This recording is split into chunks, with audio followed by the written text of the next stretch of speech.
Bismillahirrahmanirrahim, wa salatu wa salamu ala mawla rasulillah, très cher. Aujourd'hui, je vais vous parler d'un sujet d'actualité. C'est la naissance du prophète sallallahu alayhi wa sallam. Est-ce qu'on doit la fêter ou pas? Je vais parler de ce sujet en quelques points. Tout d'abord, il faut savoir, est-ce que le prophète est né dans ton cœur? Est-ce que l'amour du prophète est né dans ton cœur? C'est le premier point que tu dois te poser.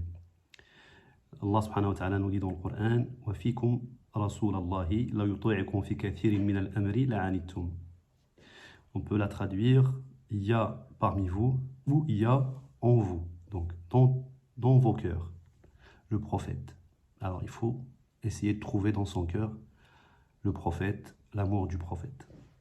Le deuxième point, le prophète sallallahu alayhi wa sallam nous dit dans un dua: اللهم ارزقني حبك وحب من ينفعني حبه عندك اللهم ما رزقتني مما أحب فاجعله قوة لي فيما تحب ومما زويت عني مما أحب فاجعله فراغا لي فيما تحب.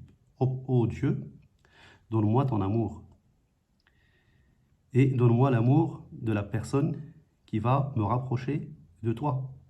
Et ce que tu m'as donné de ce que j'aime fait que ça soit une action qui me rapproche de toi. Et ce que tu me détourne de ce que j'aime fait que ça soit une liberté dans ce que tu aimes. Donc, l'amour du prophète sallallahu alayhi wa sallam est un don de Dieu subhanahu wa ta'ala, est un don divin. Et il est très très profond dans les cœurs de ses élus, parce que c'est Dieu qui le met dans ses cœurs. Et les gens, les musulmans et les croyants, vont puiser cet amour dans le cœur de cet élu, et c'est grâce à ça qu'on voit l'amour du prophète dans la communauté, et on voit les gens fêter la naissance du prophète sallallahu alayhi wa sallam. L'amour du prophète sallallahu alayhi wa sallam est un signe de la sincérité dans la demande de la face de Dieu subhanahu wa ta'ala, de l'amour de Dieu. Donc il faut savoir si vraiment je suis sincère dans la demande de la face de Dieu, je vais avoir dans mon cœur l'amour du prophète sallallahu alayhi wa sallam. Le prophète sallallahu alayhi wa sallam nous dit dans un hadith awthaqu ura al-iman al-hubbu fillah wa al-bughdu fillah, rapporté par Sayyidina Abdullah ibn Abbas. Donc les liens les plus solides de la foi, c'est l'amour en Dieu et le fait de ne pas aimer en Dieu. Dans un autre hadith rapporté par Sayyidina Omar, afdalul a'mal, les meilleures des actions, c'est l'amour en Dieu et ne pas aimer en Dieu. Donc le fait d'aimer le prophète sallallahu alayhi wa sallam en Dieu, c'est un lien très très fort de la foi. Et c'est parmi les meilleures actions qui peuvent nous rapprocher de Dieu subhanahu wa ta'ala. Donc, Allah subhanahu wa ta'ala nous dit dans un verset: قُلْ إِن كُنْتُمْ تُحِبُّونَ اللَّهَ فَاتَّبِعُونِي يُحْبِبْكُمُ اللَّهُ وَيَغْفِرْ لَكُمْ ذُنُوبَكُمْ وَاللَّهُ غَفُورٌ رَحِيمٌ قُلْ أَطِيعُوا اللَّهَ وَالرَّسُولَ فَإِن تَوَلَّوْا فَإِنَّ اللَّهَ لَا يُحِبُّ الْكَافِرِينَ. Ce verset, qui est très très clair, il nous dit: si vous dites que vous aimez Allah subhanahu wa ta'ala, suivez-moi, Dieu vous aimera. Et il va vous pardonner vos péchés, parce que Dieu subhanahu wa ta'ala est pardonneur et miséricordieux. Dit: suivez Dieu subhanahu wa ta'ala et son prophète. Et s'il se détourne, Dieu n'aime pas les mécréants. Donc, Allah subhanahu wa ta'ala a fait que l'adoration de Dieu subhanahu wa ta'ala, suivre Dieu subhanahu wa ta'ala, c'est suivre le prophète sallallahu alayhi wa sallam. Se détourner du prophète sallallahu alayhi wa sallam, c'est se détourner d'Allah subhanahu wa ta'ala. Et il a même fait que on devient mécréant si on ne suit pas le prophète sallallahu alayhi wa sallam. Et dans un autre verset, il dit: Inna alladhina yubay'unaka innama yubay'una Allah. Celui qui te font un pacte avec Dieu subhanahu wa ta'ala. Donc, l'amour du prophète sallallahu alayhi wa sallam fait partie de l'amour de Dieu. Dans un autre hadith, Allah subhanahu wa ta'ala, Sayyidina Muhammad sallallahu alayhi wa sallam nous dit: Ahibbullaha lima yardukum bihi min ni'amih. Aimez Dieu parce qu'il vous donne de bien. Et aimez-moi par l'amour de Dieu. Par l'amour de Dieu, parce qu'il m'aime. et aimer ma descendance parce que je les aime.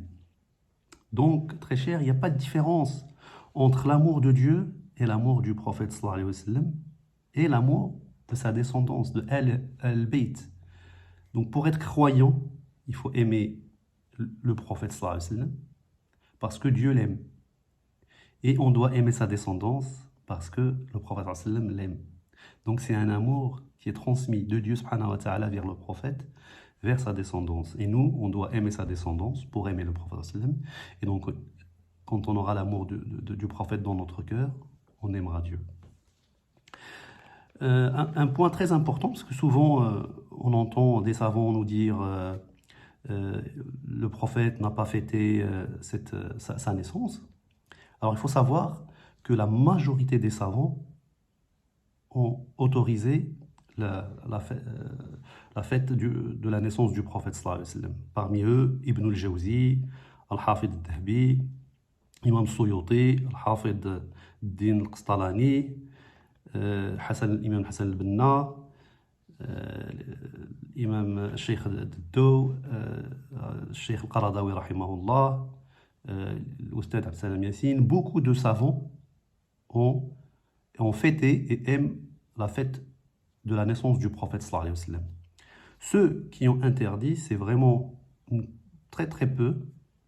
Parmi eux, l'imam al-Albani, Ibn Uthaymin. Donc, c'est souvent des savants d'un mouvement qui est très connu. C'est pas la peine de le citer pour ne pas leur faire de la publicité. Et pour comprendre, il y a une règle de jurisprudence qui nous dit Ma taraka sallallahu alayhi wa sallam min fi'lin falaysa dalilan ala hurmatih. Ce que le prophète sallallahu alayhi wa sallam n'a pas fait n'est pas une preuve de son interdiction. Et une autre règle de jurisprudence aussi qui nous dit Ma yajibul wajibu illa bihi fa huwa wajib wa ma yajibul mandubu illa bihi fa huwa mandub. Donc toute action qui nous aide pour accomplir une adoration, une obligation devient une obligation. Et toute action qui nous aide à accomplir une action surrogatoire devient aussi une action surrogatoire. Donc le fait de fêter la naissance du prophète sallallahu alayhi wa sallam parce que ça va me donner son amour, donc je vais le connaître et donc je vais l'aimer, devient une obligation. Parce que l'amour du prophète sallallahu alayhi wa sallam est une obligation. Si je veux cheminer vers Dieu, si je veux connaître Dieu et si je veux être avec les croyants demain au paradis. Donc, aimer le prophète sallallahu alayhi wa sallam, c'est quelque chose de très très important dans notre religion. Et le fait de fêter sa naissance est quelque chose qui nous donne son amour. Donc, très cher, aimer le prophète sallallahu alayhi wa sallam. Et si on a l'occasion de fêter sa naissance, on le fêtera avec amour. À très bientôt. Assalamu alaikum wa rahmatullahi wa barakatuh.